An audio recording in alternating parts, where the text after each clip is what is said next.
This is an adult channel. In this video, I'll be showing you the Buckaroo Banzai presentation from WonderFest 2022, and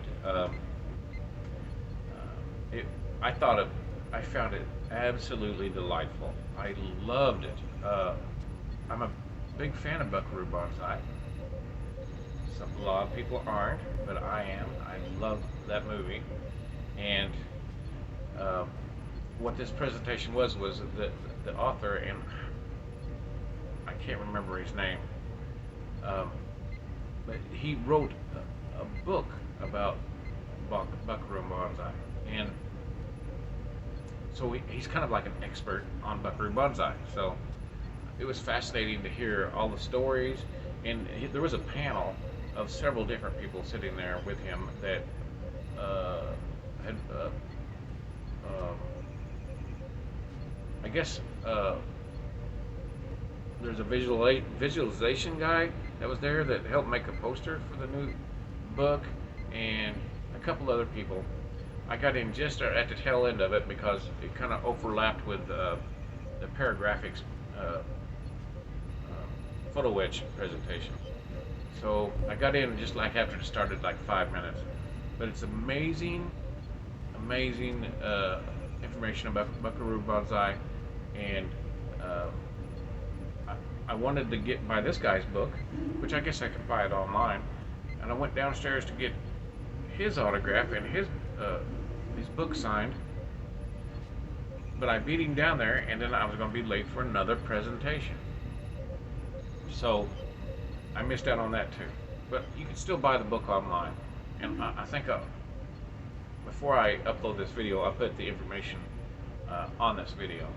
But if you're a fan of Buckaroo Banzai, I highly recommend it. It's very enjoyable. And of course, I had to ask a question about the watermelon. The watermelon, if you don't know what I'm talking about, well, then you may not know Buckaroo Banzai as good as you think. Anyway, thanks for watching, and we'll see you next video. Three-man thermal pod here. You can the hunters shoot down. You know, one of the things I've never seen written about, but if you parallel that scene to Architects of Fear and The Outer Limits, it's the hunters walking through, and they shoot down the ship, and even the names of the hunters is the same. So he is definitely giving an homage to. He refers to him as Bubba, and so you know, all these little gems, he's definitely putting some, you know, an homage to that, and you know, kind of what was going on, which is one of my favorite Outer Limits episodes. Better though than Outer Limits. The thing is better in Buckaroo Banzai. At least they got a comic book out of it. That's right. That's right. Thermopod, you get to take a look at that. You know, again, it's that organic type of design, very unique. And there's the cartoon version of it. Talk a little bit about it. Aliens.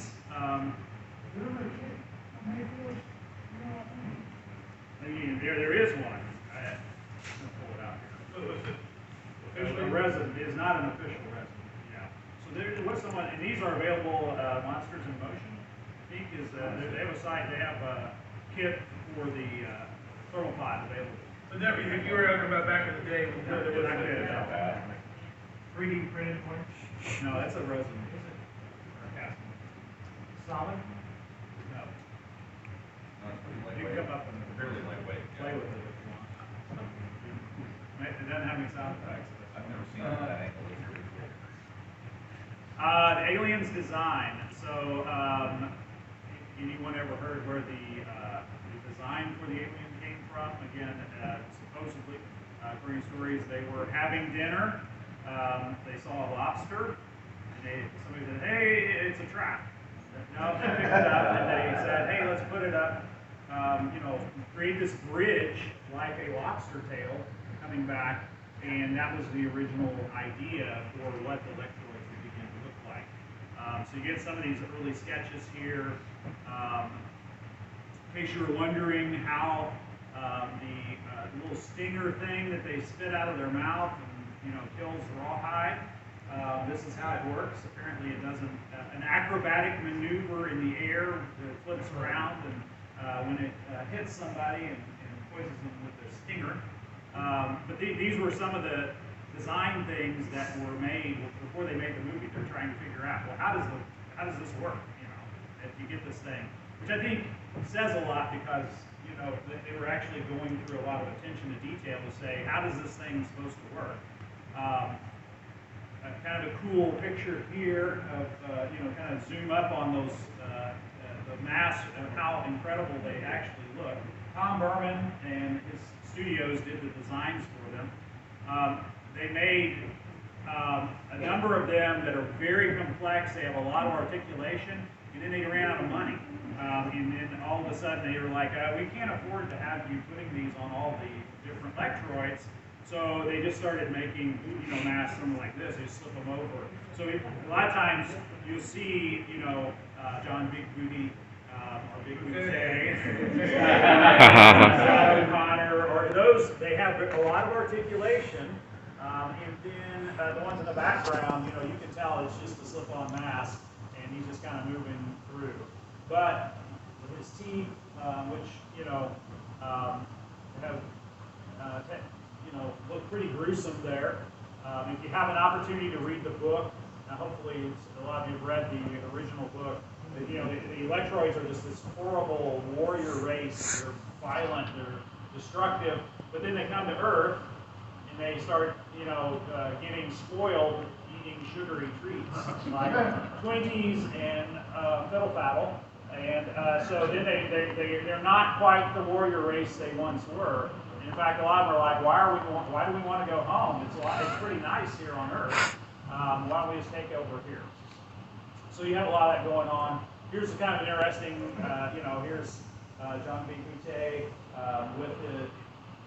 with the stinger, sitting right in his mouth about to shoot out, which is kind of a cool shot. This ends up, all of these, they're in my book, but they're also, or a lot of these, this is on a postcard. So, I just think, I find it so cool that they made a photo, a postcard at the time the movie came out. It's got that stinger sitting right on it. It's pretty nasty. Mark, as an artist, what did you think about the design? I liked it. I mean, the actors are really the main thing about it. It's a standard, kind of almost like a Star Trek, more humanoid sort of thing. The one thing I noticed about in that photograph, though, it looked like what seemed kind of cool, maybe it's just not the best image, but it looked like instead of just an upper set of teeth and a lower set of teeth, it looks like it almost sort of, like a sarlacc pit through a mouth, It's pretty cool looking. I like it. But, I mean, really great features under that makeup. Yeah. It wasn't like some newbie. And I think they did an amazing job is you can identify the actor even when he's in his makeup. Yeah. So you see that resonance of Christopher Lloyd even right here. So there was, and especially Vincent Schiavelli as John. Yeah, it is. I remember watching the film and You get the guy and his the security guard. You get some of these around that they're in the background doing goofy things. One of the things I did with the book was I interviewed Bruce McBroom, who was the photographer on set. Bruce has a huge history of photography, very famous for a lot of his images. For example, I tell a story. He shot the Farrah Fawcett in the red bikini, one of the most iconic, pinup of her for sure. He was a photographer on the set of 10, so he shot Bo Derek running on the beach. He has a huge list of iconic imagery, and so he ends up on the set doing all your photography for Buckaroo Banzai, which is why you get these really iconic images. And I think part of the resonance of the movie dwells in some of these cool images that came out. And there's just some great structured photographs from the movie. now that you say that one image right there, it's sort of in the Farrah Fawcett pose almost. That's what it looks like. I can tell you have the imagination. much bigger than It's mine. a pretty weird imagination. Here's extends That's why I out. felt at home watching the movie. Here's some Lectroids barbecuing Twinkies. I mean, that's literally a description that ends up on there. And they were back in the background. You see that going on in the movie. The back of the postcard actually describes some of the roles of the Lectroids, what they were doing, which includes propulsion system, operator, the black Lectroid wing commander, blueprint custodian, and another wing commander. So again, I think there's just all this detail, this bizarre, over the top levels of detail that they put into even things as simple as some of these postcards they're going to send out. A few more here. Of course, you get the black Lectroids. They do have a little bit more distinctive look, that gold tone to them from a few of the lobby cards. Here's another one. This is they're working with radioactive materials, and this is kind of one of the behind-the-scenes shots. There were a couple of things they did that didn't end up in the movie. One of them is they had these big armor casings that they would wear on their heads when they're working with some of these radioactive type of materials. And there's also a few that were painted up with war paint when they got ready to go into battle. So you see some of those pictures, they don't really make it into the movie. Here's Lectroid terrorizing an elderly man in an elevator.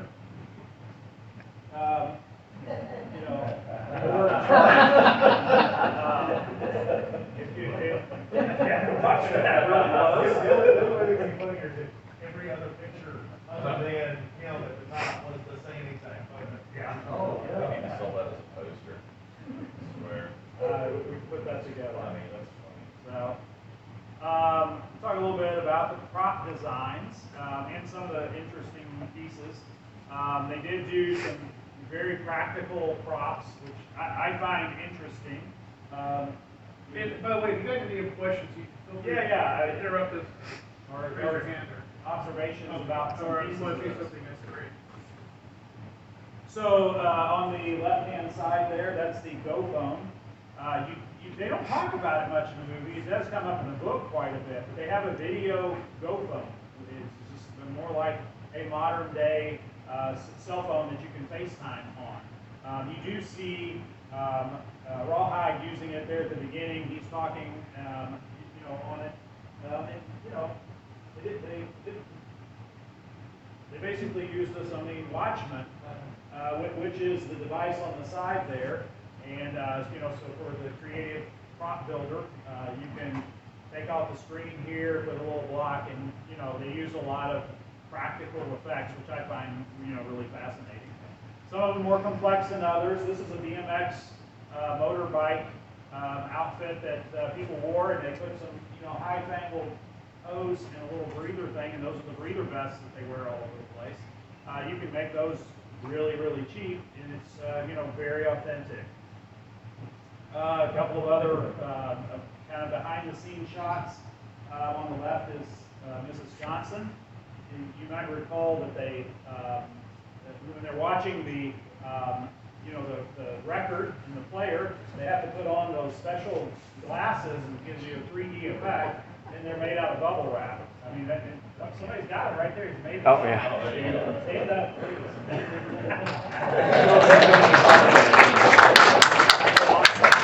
That was awesome. Yeah, you may have already answered it because I had a phone call, but the water ball? Oh, we haven't talked about that yet. You Yeah. Are you going to get to the watermelon? Watermelon, I'm sorry, yeah, water. No, well, it's not in the slides, I'm afraid. But Oh. we can talk about the watermelon. So, okay. I've been wanting to know that. No question. I thought maybe everybody came for this great shot of Perfect Tommy, Yeah. surrounded by, practical effects. No, colorful. So, one more here we'll touch on, besides getting that shot of Perfect Tommy with no shirt on, is the spectrographic analyzer, which Buckaroo's holding there. and it shows up later. This is the one that, you know, they're looking through, and anybody recognize what that might be or know what that is? Viewmaster. Yeah, that's kind of a spoiler. So yeah, it's literally a Viewmaster. You know, this is a sound one that it would talk to you and just tell you what you were seeing or play some music for you. So, you know, great opportunity there to make some. It's so funny they would actually have like something like this. If you master, you do this, you click it. No, we got to put batteries in it because it's just too much to move. And you can't read, but it says you got to listen. That's right. So, but you see him in the movie. It's kind of one of those subtle things. If you're not watching for it, he's actually doing this, you know, with the thing. So several people are looking at it. They actually did a Viewmaster slide set, and some of you may have seen.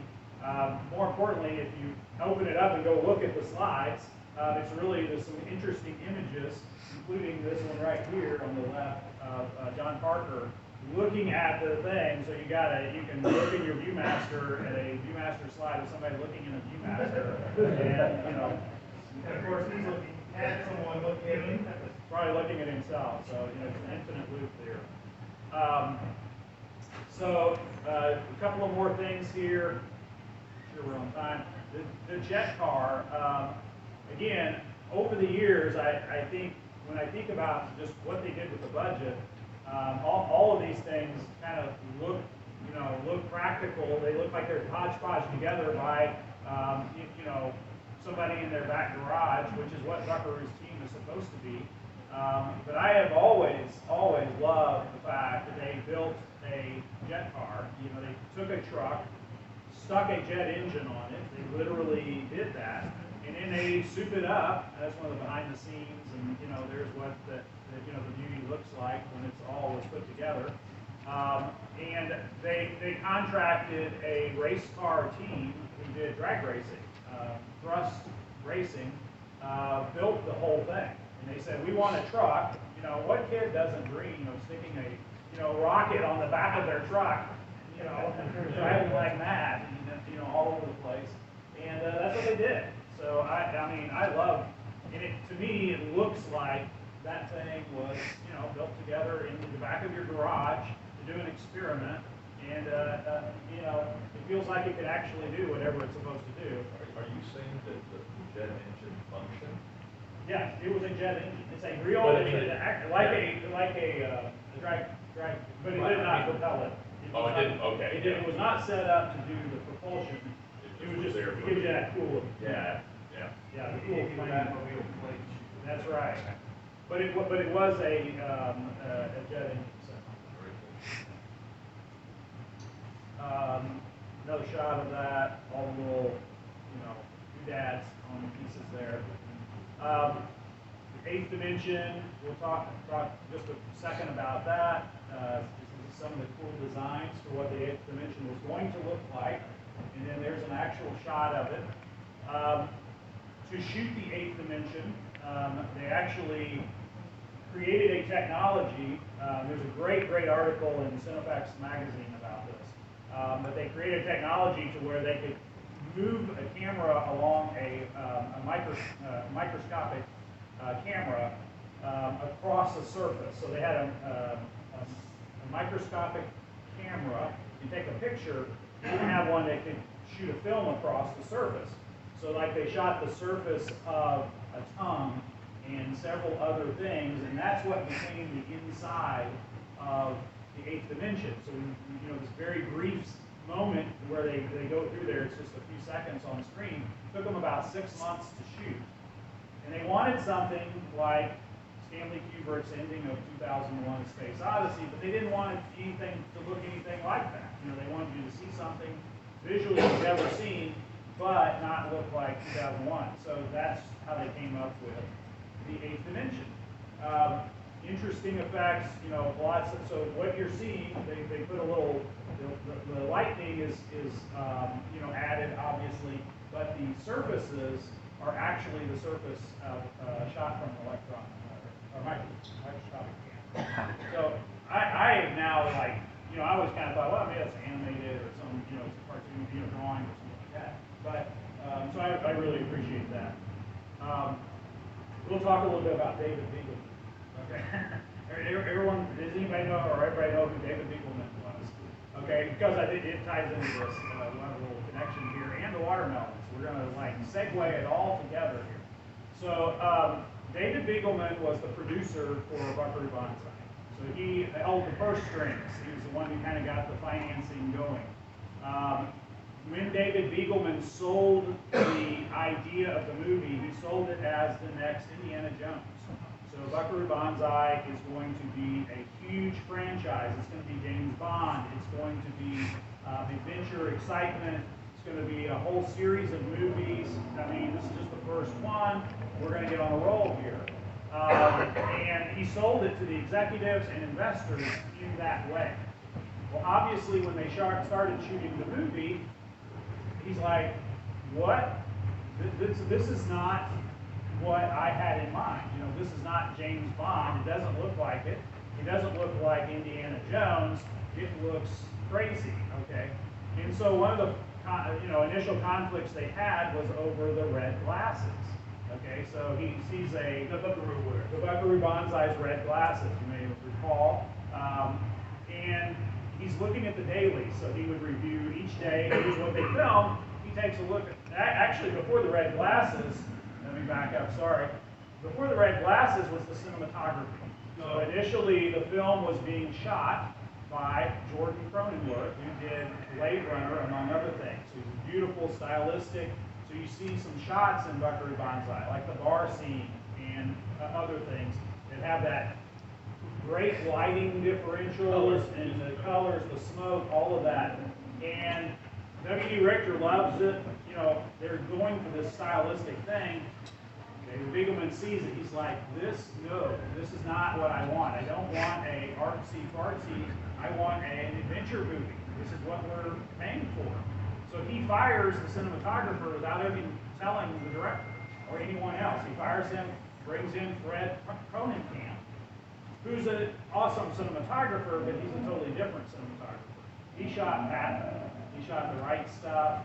Some of these, so it looks more like a documentary. Everything's bright. Everything's clear. Everything's in its way. So you have this transition. So this sets up this conflict. He doesn't tell anybody he's going to do this. He starts making these decisions. Well, one day he sees that they have Buckaroo Banzai, he's wearing these red glasses. He's like, he calls them all in, the director. He's like, those heroes don't wear glasses. You know, you can't have this guy wearing glasses. Nobody wears glasses, it's a superhero. Okay. So, well, you know, there's some history, Superman maybe, I don't know, Clark Kent. But they created a conflict about what are you going to do about this. So they reached an agreement that he could use the glasses 3 times in the movie. That's all he's allowed to show, the red glasses. And so that's the type of thing, there was a conflict going on with the producer and the director and the crew. So after a couple of more shots, apparently they shut the production down. David Beagleman shuts it down and he calls him in. He says, hey, I told you you could only use it 2 times. And he said, no, you said 3. They get into a dispute. The other producer, Neil Canton, says, no, you said 3. And so they kind of shut him down. David Beagleman kind of loses interest in the movie after that. So they're wondering if he's still paying attention. And so one of the things they did is they said, hey, let's shoot some really goofy things and see if he notices. Because if he notices this, then he's still watching. Otherwise, you know, we're just going to have, you know, a little bit more freedom on set. So one of the things they did, they picked up a watermelon, they brought it in, put it in there, put it on set, filmed it. There's also, when they're hacking into the yo-yo dime, there's all these grapefruits lined up all over the place. So if you look at the computer, there's like 5 here and they're on the tables. And so they shoot all of it, they don't hear anything back. So the actual real reason was that they were trying to test whether David Beagleman was still watching to see what happened. And that went on to be. That's where, so obviously there's the official explanation that they were pressure testing it so they could drop it into certain areas. To feed the hungry, because that we're experiencing famine. They want to drop them in to help feed them. David Begelman also, when he saw this footage, he said, shouldn't there be some electroids in there? So, I mean, it looks so barren, why isn't there some kind of electroids? And probably right. So they came up with a stop motion photography electroid. He's naked. You can't quite see his part. He's just stuck there forever. He's stuck there forever, which makes sense. They've been banished to this area. He's kind of flying around, but that's kind of an interesting effect that ends up in there. But it's done completely with stop motion. They built a little miniature and worked through it, having swirling around, and doing all these things. You see that he looks like he's emaciated, but lean. So that's some of the things we were talking about relative to movie itself. So Jamie Lee Curtis, there's an alternate beginning, alternate opening to the movie that shows Buckaroo's parents. Jamie Lee Curtis plays parents. Another great prop was built. There's a little rocket car that they used the front end of an actual airplane, a jet engine or jet plane for that. And there's some debate about why that got removed from the movie. And I think a little bit of this starts to get into, as they began to finish the movie, there became a lot of debate about how do you market this movie? How are we going to describe what it's about? How do you reach out and connect to audiences? And, the marketing team could not figure out how to do it. They struggled with the concept. So I think you had a lot of really geeky minds working around, and so they did a lot of cool things, like to promote the movie, they went to conventions, they showed clips from the movie. Some of you may have seen those clips, some of you may have been there. They printed up 35,000 of these headbands, so you could wear one exactly like Buckaroo Banzai, and they gave them out to attendees. They showed a lot of slides and some of the clips to build that interest. But when the marketing team got hold of it, they said, well, they came up with the design of the poster, which he is with Buckaroo in his business suit. And W.D. Richter said, there's never been a poster that's less like the movie than what this one is. Because it's got a square ship busting out of the wall, rather than the organic type of ship. There's no ship like this whatsoever on the theatrical release poster. That has led to a lot of discussions about re-editing the movie. So some things were removed from the movie because they felt like it would be confusing for the audience to see. Okay, and so because Buckaroo is not very confusing, they didn't want to throw in some extra stuff. So there was a lot of scenes with Hanoi Shan mentioned, and they went through and cut every spot where he's mentioned. So Hanoi Shan's never actually mentioned in the movie. You want to explain who he is? Everybody know who he is? Everybody know who he is? It's Fu Manchu, again, that kind of the homage to that Asian menace and terror. But they took all that out because they decided you can't have two villains. You have to have one, and we'll focus on that. It's too confusing. And someone said that the opening was too maybe confusing to audiences because it's like almost like a false start. And it introduces more characters. As if, again, Buckaroo Banzai doesn't have a lot of characters already, but it introduces them and then it maybe starts out, in a confusing way. I don't necessarily agree, but that's, as I understand it, that's why they kind of removed that and went for a more, traditional type of opening. The traditional that shows him, doing surgery while they're prepping the car, and you have all these things happening all at the same time. Yeah. Yes. Were you able to talk to any of the actors to see what they thought of the movie themselves and how they have felt about it? I did. Coming around to the book for a moment, I collected a lot of different stuff around it, and I find it fascinating how they tried to market the movie in different ways in different countries. And I was able to talk to Billy Vera, Laura Harrington, as well as some of the folks who were on the crew. And one of the things they often would talk about is very clearly that the movie cannot be described, and that was a problem that you just go experience. You have to experience what the movie is like. what was happening, and you're either going to get it or not. You're kind of thrown into the midst of it. And so putting together all of that into a narrative of what was the origins of Buckaroo Banzai, and then how did they kind of promote it, develop it, design it, and then trying to promote it and market it into different audiences is a lot of what I end up putting in the book. And I hadn't seen anything written like that. It kind of goes through that history, then reception. They retool their marketing campaign. They do a different marketing campaign overseas, emphasizing different things. And I tried to structure all of that into a story about how they put it all together and get all those visuals into print, in color. When I went to work on it, I wanted a great artist. I really did want something striking for the cover. I didn't want to just put a movie poster up there. So I turned to Mark and just asked him to, hey, what can you do with this, the whole idea? And I think he was pretty excited about it. Oh, well, that's very much so. Didn't you get a response from the director? I did. You want to talk a little bit about the cover? I found it. I've never hired someone to do a cover before, so I found the process that Mark used very fascinating. Informative to me because he really dug deep into the movie. It's confusing, but he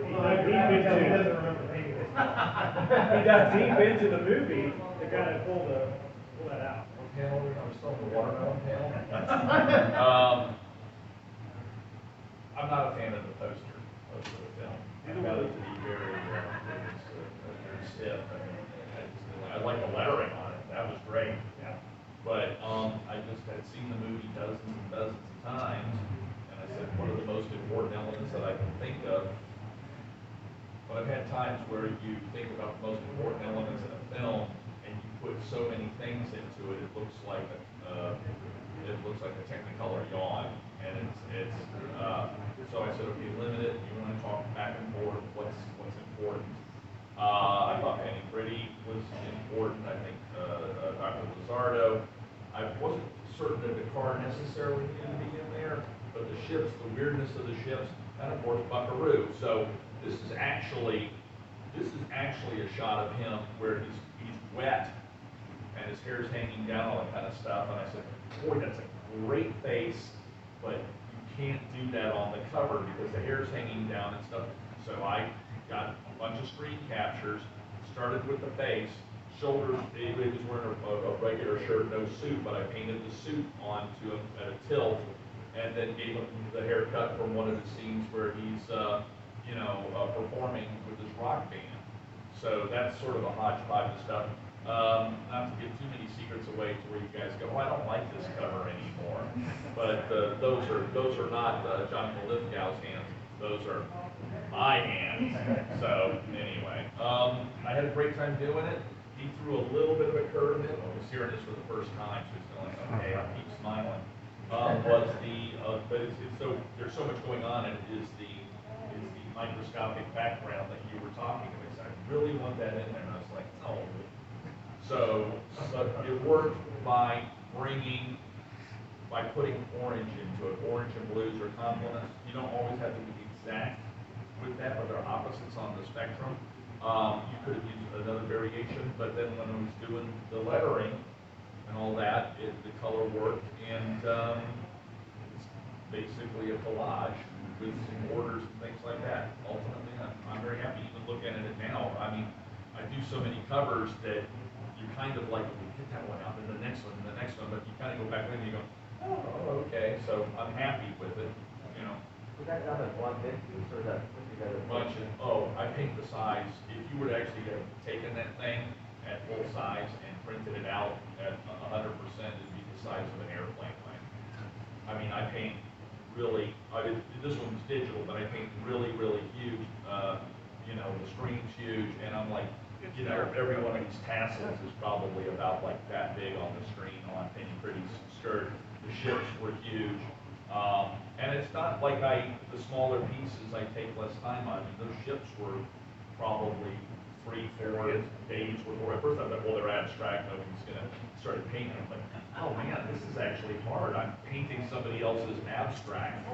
Buckaroo probably took 5-6 days, and Blizzard was fairly easy. All I had to do was do my hands, and then I looked at Jonathan Lithgow's gloves with the, with the stiff fingers, and then just looked at another picture and just painted them right over the top. The hands and structures are there. The car was a little tough. I never really could find the angle that I wanted. You did. I think it was it might have been a 3D model or something that I sort of looked at off the screen and sort of got my the energy right. Well, I think to me, a couple of things that always struck me. He got Penny's, yellow shoes, which you wouldn't really notice except for occasionally you see them in stills. Yeah. I know you wanted a lot of detail on the truck. Like where are all these, the Good Wrench sticker and the Banzai, and I found that in other paintings of the truck, they put the stickers where it looks, but they're not right. And you definitely wanted it to be accurate to what it was. And then I paint them on there really clean and tight, and then I muck them up.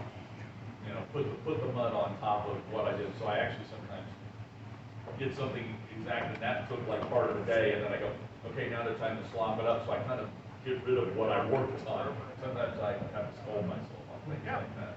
so we're, go I ahead. was gonna say, you guys were talking about the poster where the Buckaroo's in the suit. I never see him in that suit tie in the movie, but it's interesting, and I remember this Ready Player One, that's the Buckaroo Banzai outfit that they put him in. Yeah.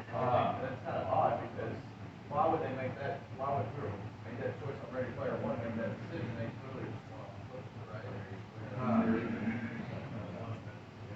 you want to elaborate on that, I don't have an elaboration on it. Okay. I know that Ready Player One, if folks haven't read the book, the author Ernie Klein is a huge Buckaroo Banzai fan, huge. And he puts a lot of stuff in the book.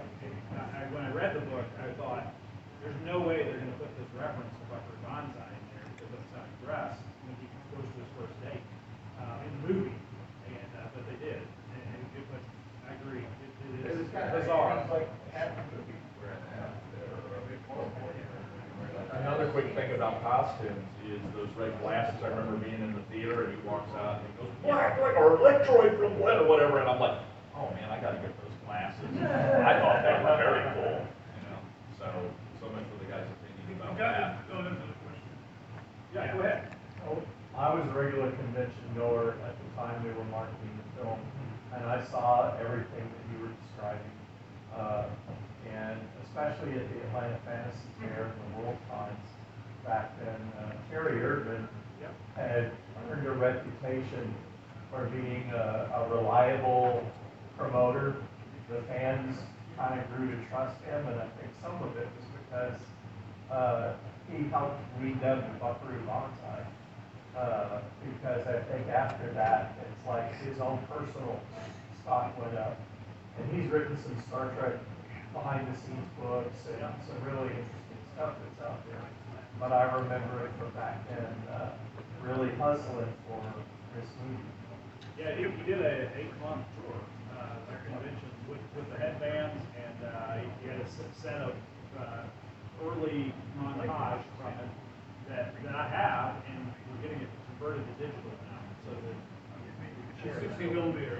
Yeah, 60 millimeter. And they really like showing the that scene marching through the viaduct with the theme music playing as a video clip. Actually, I wanted to tell you, I was at the Fantasy Fair presentation he was doing. My wife was the person who won the jacket, and I've been trying for 40 years to get that jacket. This is good. So, yeah. We are right at the end of our time, but any last minute comment or question, I appreciate you sharing. Yes. Just real quick, how did the movie get back to having a cult audience? Was it rediscovered on cable or VHS, or how is that going to come out? VHS. So I think the reality is that we had this long staggered release. It was not successful in theaters. We're in about 8 million of its 12 days. But when it was released on video cassette, it went to #1 on the Billboard for rentals for a few weeks. And that's where it really found its audience. Because a lot of people couldn't find it in theaters, or like in our town, it aired for 1 week in a weird time. So then it picked up on campuses and midnight showings. A lot of college people, I've had a lot of people tell me when they were in college, it's like they were showing this every midnight, or they would be watching it in the dorm every week, because it really resonated with, a certain core group of audiences who really were, thirsting for this. Even at Harvard, Yeah. that was something that kind of stuck out. Is who was it that went there for Lloyd? John Lithgow. John Lithgow graduated from Harvard, so when he would go there, they would always have it play there because they liked it so much and not to. Another thing, whoever asked about the celebrities, so like I had the opportunity to ask Jeff Copeland at a convention very briefly what he thought about it, and he absolutely thought it was like super fun to make, that it was amazing, it had such a great cast, and then he went into the 7 degrees of something or another based on Buckaroo Banzai, and then Christopher Lloyd also said that it was, when we asked him, that it was a lot of fun too. How much your encounter with, well, we see Peter talk about it, but every time Peter talks about it, he goes, I have no idea what we did. Yeah, he had no idea what the movie was about, but he said it was the most fun movie he's ever made in his life. Yeah. And I think one of the reasons it's so interesting is because less than half the script ends up on the screen. They imbued each character to become that character, and so they're ad-libbing this stuff. So, Jeff Goldblum is, he really almost writes New Jersey in the character, and Reno's doing it. So they're all having so much fun, and I think that's the energy that comes out. Yeah, and there's a whole section in the book that talks about all the characters and how much they loved it and how fun they thought it was. I think there was another question or comment. Just real quick, I first saw the movie, I was like 9, and I didn't get the joke. But I loved the movie, I thought it was great. I saw it like on VHS with Ice Pirates, incidentally. When I saw it as an adult in college, I got the joke. Do you feel that most casual viewers that have seen this just a couple of times, but casual adults, do you think they get it? Or do you think they're just like, oh, this is great sci-fi? I mean, I've never talked to anybody and talking to them about this movie that gets the joke. They don't, they're like, they either love it or they hate it. I think it is difficult. I mean, most people you encounter, they watch it, it just doesn't resonate. Now, and for some people, like the first time I saw it, I loved it. I may not have understood all the little pieces, but whatever it was, I loved this movie. And I think that's the way with a lot of folks. I would think one big reason is you're dropped right off the bat into a made universe. Nobody has a background. And they're not spoon feeding you. And like even as great as the Marvel movies are working, they're slowly building movie by movie to get you used to this universe. This one didn't do that. You tossed it in the deep end. If you get it and you love it, you love the movie. Other people don't want to work that hard, and they just probably don't want to run it off. I got some friends that I respect their taste, but they just didn't want to get off in there. Please stop by the table. We're set up in room A. Mark's in room B. He'd love to talk about some more too. We got to cut it out. Thank you. I appreciate